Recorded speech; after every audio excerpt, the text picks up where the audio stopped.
Yes. After the transport of water and dissolved minerals, let us now see how the food which is made in the leaves of the plants is transported to all other parts of the plant.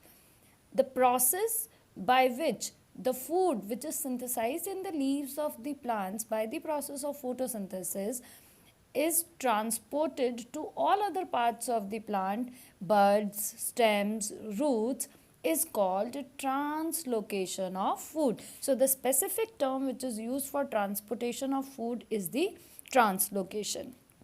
This translocation of food occurs through the phloem. In the phloem, the sieve tubes are mainly responsible for translocation of food. But if food in the leaves is synthesized by the process of photosynthesis in the form of glucose, so this sugar has to be transported. Moreover, the hormones which are synthesized at the tips of roots and shoots have also to be transported. This transport of food and hormones occurs through the sieve tubes. Before going to understand the mechanism, you must be clear about the structure of the phloem and the sieve tubes. Sieve tubes are the long continuous columns which are formed in the phloem by the arrangement of the cells. Here the cells, long and thin elongated cells, are arranged end to end, but their end walls are not completely broken. You see, there are certain pores, and these structures are known as sieve plates. इन्हें हम sieve plates बोलते हैं. They have cytoplasm but they do not have any nuclei. इसके अंदर nuclei नहीं होता. Each sieve tube is associated with a companion cell. These companion cells have dense cytoplasm and a nucleus.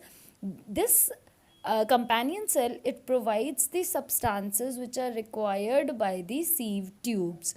Moreover, there is no lignin deposited in the cell walls of the sieve tubes.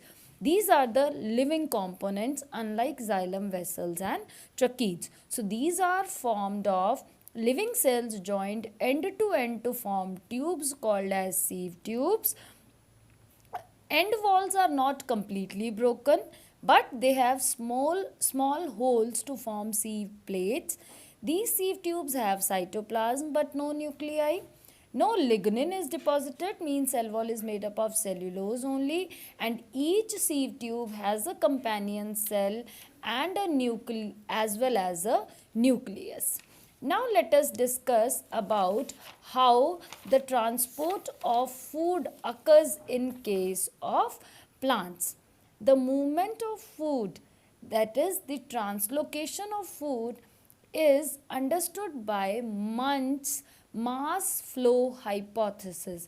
The steps which I am going to discuss with you come under Munch's source to sink theory. We call this theory as source to sink because it explains the movement of food from the source, that is the leaves where the food is synthesized, that is from the kitchen to the sink, that is all the parts which need the food, maybe the roots, maybe the buds, maybe the stem.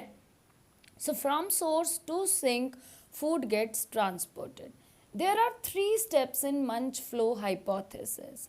Number 1, what happens is in the sieve tubes of the phloem, the leaves which synthesize the food in the form of glucose, that sugar is loaded into the sieve tubes of the phloem by using energy. This particular step is called phloem loading. Firstly, the food from the leaves is loaded into the sieve tubes. This step for loading the food from the factory to the truck is called as phloem loading. This step utilizes energy. Now what happens when the food is loaded into the sieve tubes of phloem? The water from the adjacent xylem vessels, उसके साथ लगती हुई xylem vessel से water, it enters into the sieve tubes by the process of osmosis. When the water enters into the phloem's tissue, the osmotic potential at the top of the sieve tubes, it rises. When the osmotic potential rises, the food dissolved in the water moves towards the region where there is less osmotic potential or less pressure. This is called setting up of a pressure gradient. Gradient means एक difference create हो जाता है at the top of the sieve tube and at the near the part where the food is required. Now what happens when the food has moved down to the part where it has been where it is needed, it has to be unloaded from the phloem. This unloading of food from the sieve tube to the part that needs the food, that is the sink, again utilizes the energy from the ATP. We call this as phloem unloading. As here I tell you, it is loading the food from the factory to the truck. Here when it has reached to the target जहाँ पर भेजना था हमें, from there, from the truck it is given to the shopkeeper. This is phloem unloading. So this is the third step. If you consider an example, suppose in case of plant, leaf is the source and root is the sink. So from the mesophyll cells of the leaf, food is loaded into the phloem. From the phloem of the leaf, it reaches to the phloem of the root. From the phloem of the root, it has to be sent to the root cells, root epidermis, root cortex. So this is phloem unloading. For example, in the spring season, even the sugar which is stored in root and stem is transported to the buds because buds need energy to grow. So buds are the sink, maybe the root or the stem. They may act as the source even. This is called as source to sink theory.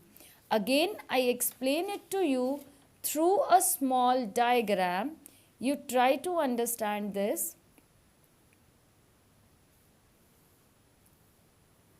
See, this is the leaf where the food is synthesized in the form of glucose. From here, leaf has the phloem tissue. From the mesophyll cells, it is loaded into the sieve tube of leaf cells. This is first step, that is loading. It needs energy. ठीक है, तो ATP has been utilized. Now, from the sieve tube of the leaf, it has to reach to the root. What happens is, the glucose is present here. Water enters from the adjacent xylem vessels and this glucose gets dissolved. But water here is at high water potential or pressure. It moves, takes glucose along with it, reaches to the region of low water potential. Now what happens? Water moves back to the xylem vessels. वापस चला जाता है पानी. And the glucose molecules from here are loaded to the sink, that is the root. This difference is second point, pressure gradient, and this is the third point, phloem unloading. This is all about transportation in plants. Thank you.